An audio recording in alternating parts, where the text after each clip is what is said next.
ესე იგი ეხლა მოვდივარ ქუთაისიდან, ისეთი ოჯახიდან, ისეთი სიტუაციიდან, რომ აი იმერეთზე, ნუ ქუთაისზე საერთოდ ჭკუა მეკეტება რა და მინდა მოვიკითხო ის სიყვარულით, ჩემი იმერეთი, ჩემი ქუთაისი და ავიც სულ სიყვარულს უხსნი და კიდევ აუხსნი დიდხანს. ეხლა იმერლებზე რაც შეეხება, რა მესუნ მართალი ამბები ვიცი ძირითადად და მე ვყავს მაკაცი გოჩა მეგრელიშვილი საოცარი იუმორის პატრონია, მე მოიწვიათ აქ აუცილებლად, იმით კომოქცემ კოორდინატი. კი, აუცილებლად რა სასწავლი ენა აქ ამ ადამიანს და ნამდვილ ამბებს ყვება და მან მომიყვა ასეთი ამბავი.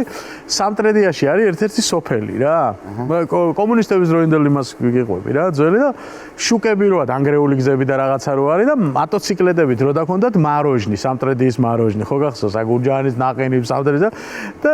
ძალიან იშვიათობა იყო ელოდებოდნენ ეს ისინი რა ქვია ამ მაროჟს რა არისო ახლა ისეთი ფუქუნება ბავშვები და იყო მთელი ამბავი რაღაცა და ერთი მოსახლე ცხოვრობს და წინ სახლის წინ აქ ორმო იამას რო ეძახიან რაღაცა ორმოა რა ხო და ბიჭო ეს რომ მოდის ეს მოტოციკლეტი ხო იმორბოს ჩქარა თუ არ გადაუარა ხო და ინგრევა ის მანქანა და ის მოტოციკლეტი და ჩქარა უნდა გაიაროს რომ გადააფრინდეს რამე და რამდენი მოვა მაროჟნი და გამოვარდებიან ესენი იმდენი დაგაზავს ეს და წავა რა გაიგე და ცდება ამასაც შემიან უმაროჟნოთ ესენი რა ხო და ხო და ერთ-ერთი რიგითი გამოსვლა გამიგე და გამოვიდა ეს კაცი ეხლა რა ბავშვები წუწუნებენ რომ აი მაროჟნი ვერ ვიყიდეთ რაღაც და გამოვიდა და ამან